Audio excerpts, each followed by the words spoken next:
Hey everyone, it's Karnak, your buddy, your pal, Star Wars Armada Explained.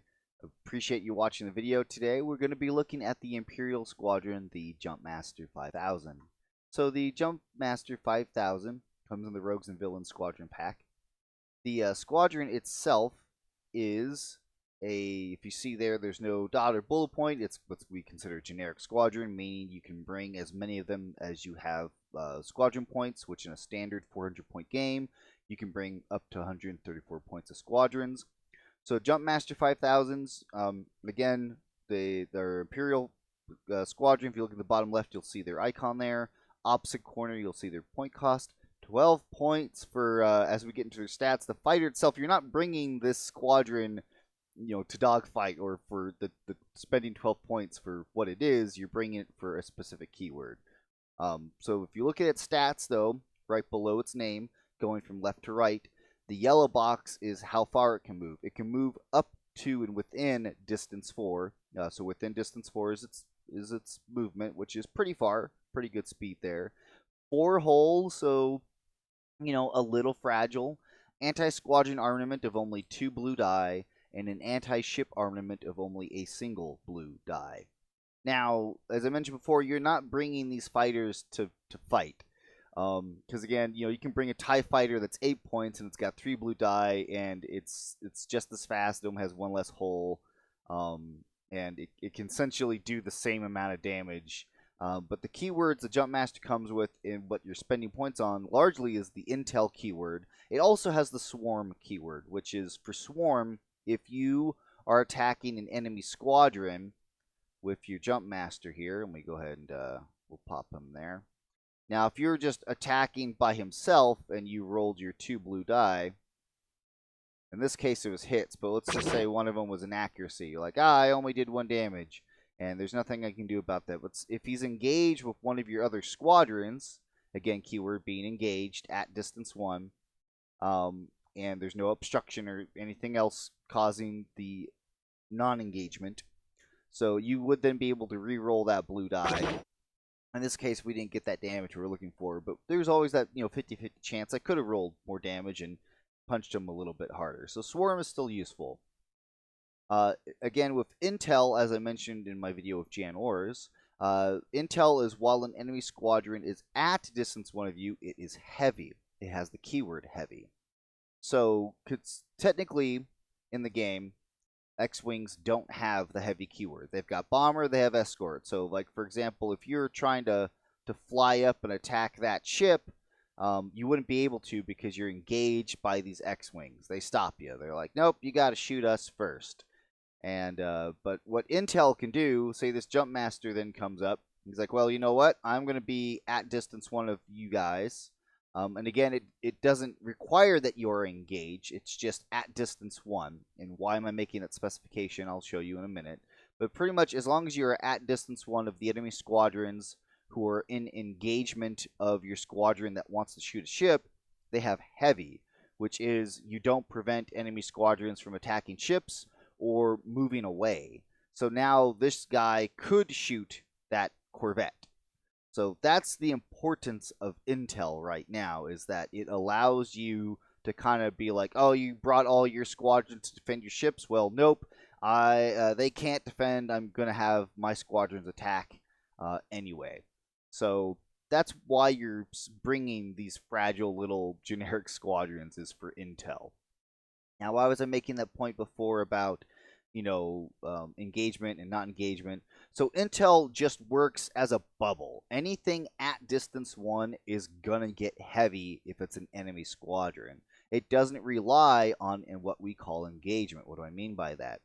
So if I plop the squadron right there, are they at distance 1? Are we engaged? Yes. But if I had, say, if there's an obstacle here and I plopped him in the middle of that obstacle, we are not engaged, but they are still at distance 1 because obstacles provide obstruction. Meaning that if these X-Wings did try to attack my Jumpmaster, they're going to lose a die. My Jumpmaster doesn't stop them from running away, but the X-Wings also, it pretty much, if you can place your intel in more safety, because you can always chuck some other squadron to tie those squadrons up to where they can't get away, and you can still blast ships, etc. So there's there's definitely a few little tactics and things you can do to try to get your intel to last longer, besides bringing along escort squadrons, because, you know, if you can just blast apart their ships and not have to deal with their squadrons, do that instead, kind of a deal. All right, I think I touched enough on all of that. There's nothing else crazy going on with the Jumpmaster. Like I said, it's a pretty fragile fighter. Oh, a new tactic though, with specifically for the Empire to get more value out of these fragile intel fighters is reserve hangar decks. You know, if they've got Swarm, reserve hangar decks works on Swarm. So a lot of people have been bringing a reserve hangar deck just to bring a generic Jumpmaster. Oh, it blew up. Well, no problem. I bring it back. And then it can get back in there and keep doing its job until it dies again. So, you know, that's been a something I've not seen too often, but definitely people are playing with the idea, especially now more because of the new upcoming rule change regarding aces with defense tokens. And I'm not going to get into that. That's going to be another video for another day. If this is your first time hearing about it, you know, just keep an eye out for that video. You know, within the next week or two, and I'm going to go over some of the stuff that was discussed at GenCon, rule changes, things like that. You know, with that I'm able to talk about. All right. So what is now? There's two other squadrons that come with Jumpmasters. The next one we're going to talk about is Dengar. He flies the Punishing One. So Dengar, if you look there in front of his name, he's got a little dot or bullet point, signifies he is unique. You can only ever have one Dengar in your fleet, and again, he flies the Punishing One. So if there was any other Punishing Ones, you know, he is flying the Punishing One at this very moment. His stats are, you know, same. You can only move within distance 4 hull. He does throw 3 blue anti-squadron die, really good, and he has a black anti-ship die, so he can help contribute a little bit of damage, you know, into ships. He costs 20 points, which that's a lot of value for 20 points. And also because of his special ability. So he still has Intel and Swarm like the other Jumpmaster. He also comes with a Brace and Scatter defense token. So he's very hard to kill, especially, again, if you're being sneaky with them and protecting them. Also his ability, which is while another friendly squadron is at distance 1 to 2, it has counter 1 or increases its counter value by 1. This is huge. So if he's surrounded by escort squadrons, where's my TIE Advance? I don't think I remember to pull them out. Let's get them out here. TIE Advance. So if he's surrounded by 2 or 3 TIE Advance squadrons that are protecting him, it's like, hey, if you want to get to this guy, you've got to shoot us. And remember how counter works is that after an attack is completed, if you're able to gather, you can then do a counter, which is its own attack. You gather your attack pool. In this case, it's Dengar granting a blue die, and you can roll that blue die back at whoever attacked the escort. You know, if they're trying to attack Dengar, they can't because there's escort. Or it's just any squadron. You know, if any squadron gets shot and they are at distance 1 to 2, let's look how far that is. So that's at distance 2 right there, at distance 2, well, you're 1 to 2, at, you know, distance 1. So if any of these X-Wings shoot those TIE Advance, they're going to get countered. Unless there's some form of obstruction that will remove the die from the pool before they can attack back. Dengar is just really good. I'm not sure if there's anything else crazy going on. Oh, yeah, one more thing. So, and another thing where I've seen people like really try to buff him up is that they'll bring a bunch of generic TIE fighters or TIE interceptors with Hell Runner. So Dengar will give the TIE fighters a counter value, which then Hell Runner can then add a die to when they're countering back, as long as they can make that attack. And so now these little crappy generic TIE fighters that couldn't counter now get counter 1, but then Hell Runner makes it 2. And now you're essentially bringing TIE interceptors, but it's still kind of hard to make that all work just because of just all the squadron placement and everything like that. You can, it just takes a bit more time. Or just do what I do and just bring TIE interceptors and get counter 4.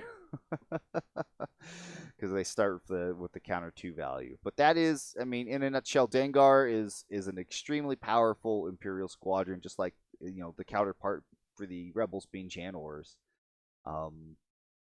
I mean, not much really else to cover, except I do want to point out that there's a card that is essentially a counter to Dengar, but you still don't see this officer very much. And I'm talking about General Draven for the Rebel Alliance. So General Draven is, while attacking a squadron with counter or intel, add 1 die of any color to your attack pool.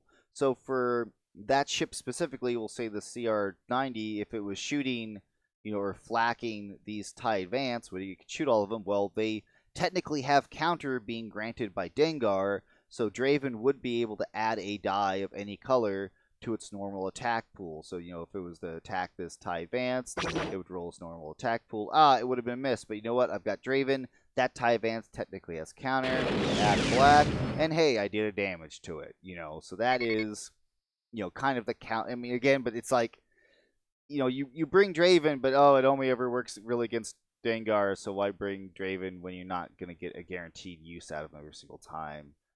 With the upcoming Clone Wars factions, though, I mean, you definitely might see more use from Draven flying around. I guess we'll see.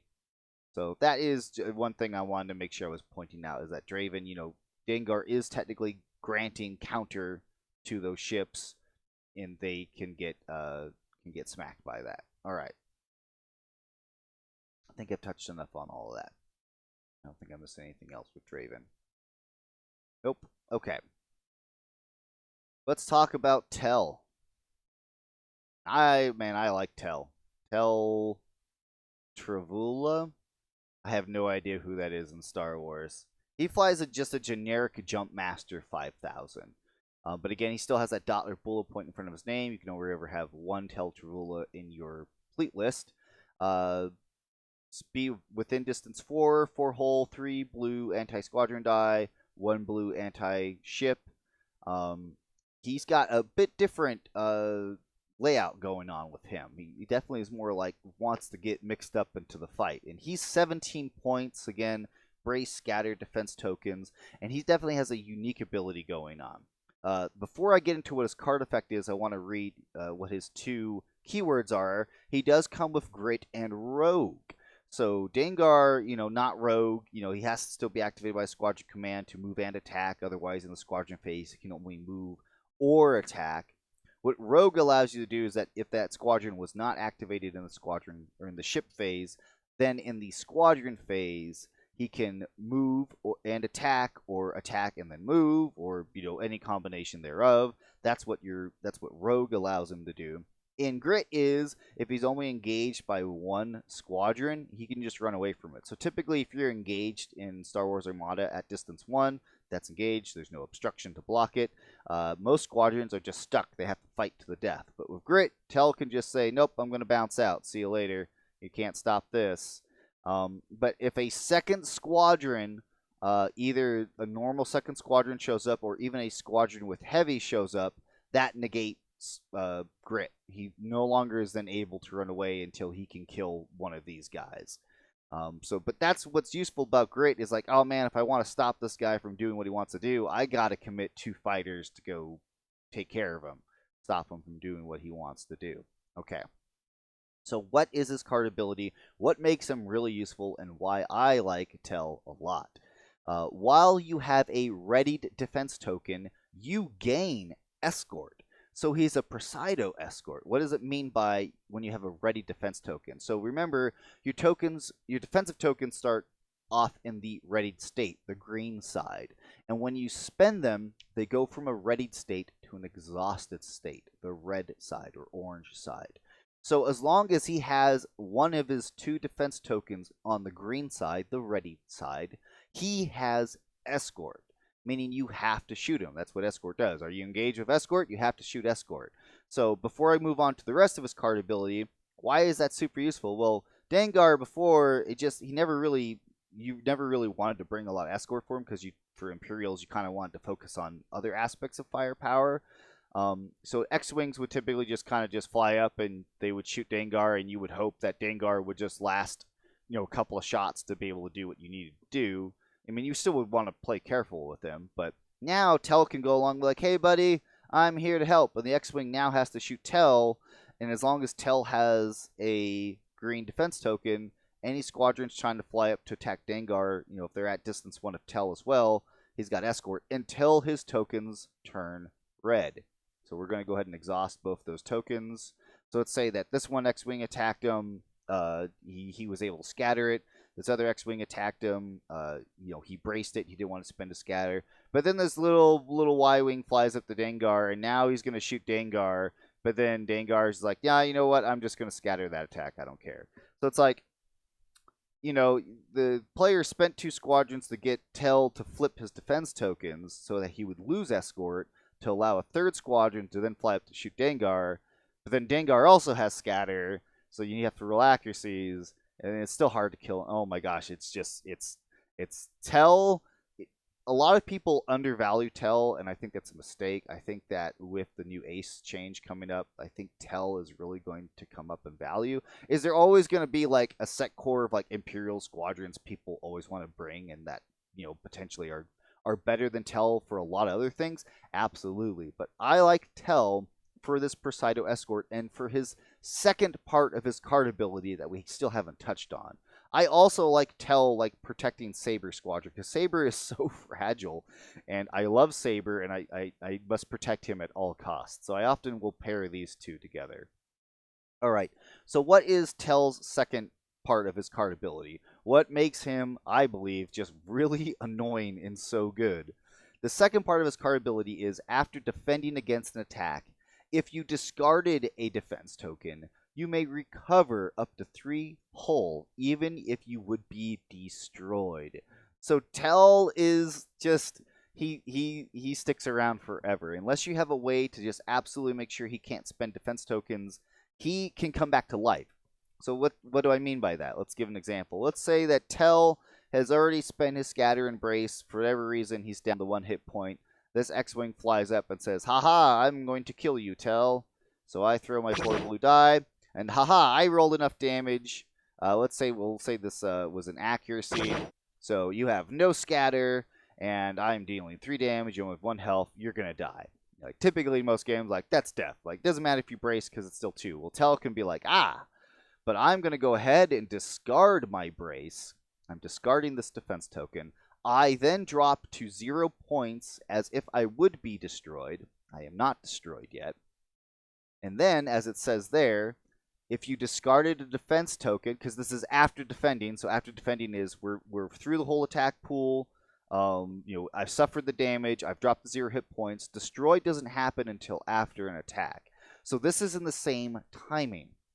You're now saying in this timing, before I remove my squadron to signify it's destroyed, I see I've discarded my defense token. As it says, if you discarded a defense token, you may recover up to 3 hull, even if you would be destroyed. So I technically would be destroyed, but this is in the same timing. This timing takes place before that. I get my 3 health points back. I'm still in the game, baby! So that's why I like Tel. He's just such an edgelord. He just sticks around. He's trying to tell everyone about his new CrossFit program. Nobody wants to hear it. And he just doesn't die. Especially if the station is around and he's near it or on it, and he'll just keep getting hit points back. He is brutal in Asteroid Tactics. The one where you can get your defensive tokens back. So he just is. It's just dumb. He can be ridiculous. So again, if you don't kill him, and then he's able to refresh his defense token the next round with his, if he still has a scatter or his brace, again, then he gets escort back, and you have to spend more time than trying to re-kill him all over again. So Tel is just, he's there to die. You're not bringing him to really contribute to anything, because again, his anti-ship is awful. His anti-squadron with no reroll ability is not very good. But again, it's just the fact that he's so persistent and can potentially be difficult to kill as an escort is why you bring him. Now, something that I do want to point out, though, and what I've seen some people get wrong sometimes. So let's back this back up. Get his defense tokens back. Let's say in this same attack, I had rolled 2 accuracies and 2 damage. Now remember, as it says on his card, you need to discard a defense token to get this ability to work when you spend it. So as it says there, if you discarded a defense token, you may recover up to 3 hull points. And the only way that Tel can discard that defense token is if he can spend it. So if this X-Wing uses his 2 accuracies to lock both those defense tokens, preventing Tel from spending them to discard them, Tel is going to die.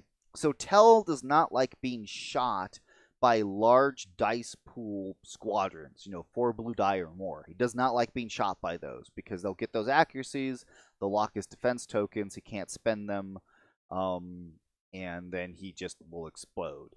So that is kind of the risk versus reward mechanic as well of bringing Tel. So again, want to make sure is pointing that out is if the enemy player can lock your defensive tokens and you can't spend them, he's going to die. Now, how does he work with Salone? So let's say that Saber flies up and Saber is going to shoot Tel, and Saber is backed by Salone. So we'll say there's the 4 blue die. So when Salone, remember how Salone works is Salone can spend enemy defense tokens. So Salone, if Salone spends, let's say, Tel's scatter, Salone says, you know what, I'm going to spend your defense token, your scatter, I'm going to get rid of it. Tel's ability does not work because, again, it says specifically on his card, after defending against an attack, if you discarded a defense token. Okay, so the spending of that defense token was by Salone, the attacker, and it was in the attack. This ability, again, only works after defending against an attack if you, as in Tel himself, as in you, that player who controls him, discarded a defense token. You did not, as the player, discard that defense token. The attacker did, again, completely negated. Which is why some people don't think he's very good, is because Salone, but Salone's Salone. So I'm going to make sure, again, that I was touching on that, pointing that out. All right, I know that I've been talking for a bit. We got one more thing I have to go over. How does Tel's timing work with Ruthless Strategists? Because they share the same timing of after defending against an attack or after attacking a squadron. It's essentially the same wording for the same timing window. With Ruthless Strategists, it's you may deal 1 damage to a friendly squadron engaged with the defender. If you do, the defender suffers 1 damage. So again, as I mentioned, they share the same timing window. So it all depends on whom is first player and second player, not who is attacker or defender. This confuses people sometimes. What do I mean by that? Well, let's say that this X-Wing is the first player attacking Tel. Tel is able to discard his brace token, and he's going to die. He got shot. He's at 0 health. Okay, so what is the timing for that? So if the X-Wing player is first player with Ruthless Strategist, let me bring up the car and make sure I'm not screwing this up. So in regards to Ruthless Strategist and Tel which resolves first, it all depends again on whom is first or second. After an attack, resolve in order of player. So if the first player has Ruthless Strategist, you have to resolve Ruthless Strategist first, then second player resolves Tel Trevura. And then what does that mean? Is that even though Tel's at 0 health, you know he's going to get health back, but your first player, Ruthless Strategist, has to resolve first, meaning there is no point to do Ruthless Strategist because his health is still technically 0. He hasn't gained any hit points back. So you don't have an opportunity to use Ruthless Strategist. Because then second player then goes and says, all right, you couldn't use Ruthless Strategist because you're first player has to go first. Now I'm resolving my card ability. I'm getting my 3 hit points back. All right, boom, boom, boom, just like that. So that is how that timing went. Now, if this was flipped, let's say Tel was first player in that situation, and the X-Wing was second player, Tel's card ability has to resolve first. So he would get his 3 hit points back. Then the second player can be like, aha, I'm now going to resolve Ruthless Strategists. My X-Wing takes a damage. Tel takes a damage. I know it's a little confusing, but that's how the timing works. And I understand that some players are still going to get this wrong or mess up on a table in the middle of a tournament. Just do the best you can to just, ask somebody else like, hey, does it seem to make sense that just remember, same timing, first player is always first. That's in the rule book. followed by second player. There's no option. The first player can't tell you, oh, I'm going to wait and you have to do your thing first. That's not how it works in Armada. First player always has to go first in the same timing, followed by second player. Okay, I think I've touched on more than enough on all that. And again, if you want, if you got questions about, again, that timing with that or anything else, drop a comment, let me know. I do appreciate you guys watching the video. There's no other crazy things or anything else going on with the Squadron. And hey, I'll catch you guys all next time.